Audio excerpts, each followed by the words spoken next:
I love to trash talk.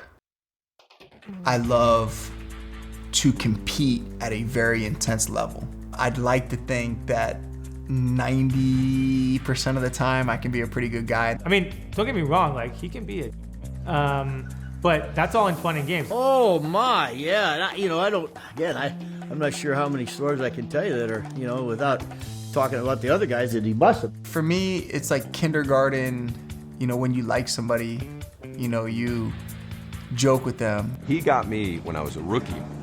I had this old backpack and like this old wallet from like the bushes, man. I just came from Binghamton. I don't know what it looks like in the big show. He took it from me, he ran it through the shredder, you know what I mean? And I'm like, David, I do need a wallet. I don't have much money, you know what I mean? But I do need a wallet. Oh my God, you just see David quiet? Nah, he's not that quiet, bro. He can talk. I don't wanna say shit. He can talk. Apparently I laughed at the wrong time. So whatever, after the game, David's like, oh, how you getting home? Are you riding the bus? I was like, no, I was probably gonna walk. He goes, oh, really? I said, yeah. And he goes, yeah, we'll see about that. So not thinking whatever, go shower, come back, and my jeans are now cut into like super short shorts. I remember giving him Daisy Duke cut-off jeans numerous times and making him not allowed to walk through the hotel bar and sit down and have dinner with us. And he's got like really long, skinny legs.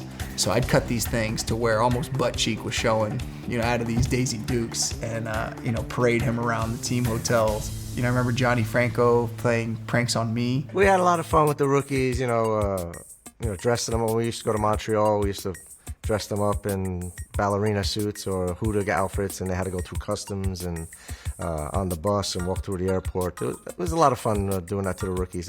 The thing I loved about David was, he became established and the veteran of the team, the guy on the team, and he just carried on that tradition. Him and Frank Coeur stole my Honda Civic that I drove while I was in the big leagues. So it was a 2010 Honda Civic. I had spent a year in the big leagues, and that was another kind of like the wallet situation. It was like, you ought to find yourself a new car. Man, let me tell you, me and Rod Barajas would take him and Jason Bay on and pluck every single day in cards.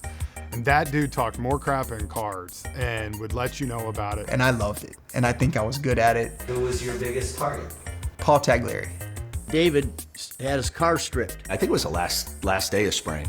I go into my office because I don't know, I had to make a phone call or answer an email. I come around the corner, walk into my office, and I look at my couch, and there's a tire on my couch. I didn't know where the tires were gonna end up. Somebody pointed out to me there's a tire on the berm.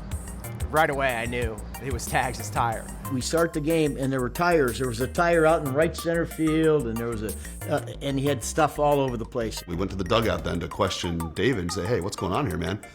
And David's like, hey, I'm in uniform. What do you think I did? I had nothing to do with this. I love Tags, but Tags can get a little mouthy. I had one tire in my office, I had one tire on the berm, and then I just shook my head and I walked back in, and they said, go out to the cage, the batting cage. There was a tire in the batting cage. I wouldn't say he asked for it, but sometimes the way that he comes at me or other guys, I think he kind of asked for it. He always said, listen, all I have is time and money. You're not going to win this fight. He even told me, he goes, listen, Tex, if you try to get me back, he goes, I will kidnap your kids, And I'm like, well, that's an idle threat. Like, my kids would love living with you. Are you kidding me?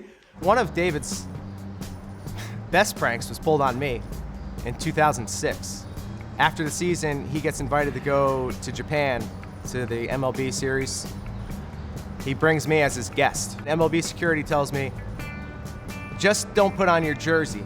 We don't have a working visa for you. First day, what do? I put my jersey on. David, of course, sees it. Come off the field an hour later, MLB security waiting for me. Well, now we got immigration police coming in, Japanese, they're yelling in Japanese. Ultimately, they come in and they say, you're not gonna be detained or arrested, but you need to leave the country immediately. Stand me up, put the cuffs on me. I get to the third base line, and I glance back, and there's half the team, led by David, just dying. I think it was at that point I realized I gotta team up with this guy and go that route. The people that have kind of built really real relationships with him over the years, like Rack or myself, like it's not, perfect David and us like kissing his ass. You can put off a persona for how people view you. when you're a really good player. And sometimes it's hard to be that guy because you have to maintain your performance on the field. But for David, my interactions with him, he exceeded all the expectations. There's a presence to this cat that once you meet him, you realize he's buttoned up. Like, if you want to make him the face of the franchise, there's times where you have to sort of dissect it and wait, and you didn't have to do that. Like, you just didn't have to do it. You just knew if you wanted him to be the face of the franchise, here he is right here in front of your face. I often looked up to him for how he carried himself, for how he conducted interviews after tough games, tough losses, tough wins. Everything was always, he would just spread his grace over everything. He was who every parent wanted their kid to play like and become as a baseball player. He always said the right things, he always did the right things, he always played the game the right way.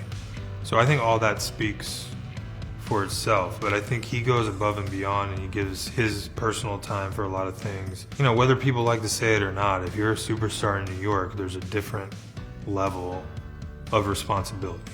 So I think a lot of us looked up to him for the way he carried himself, obviously on the field, but I think off the field, he kind of showed the way. When I think of David, he's someone that you want to be like, and he's a player that you want to be like because you remember him so fondly.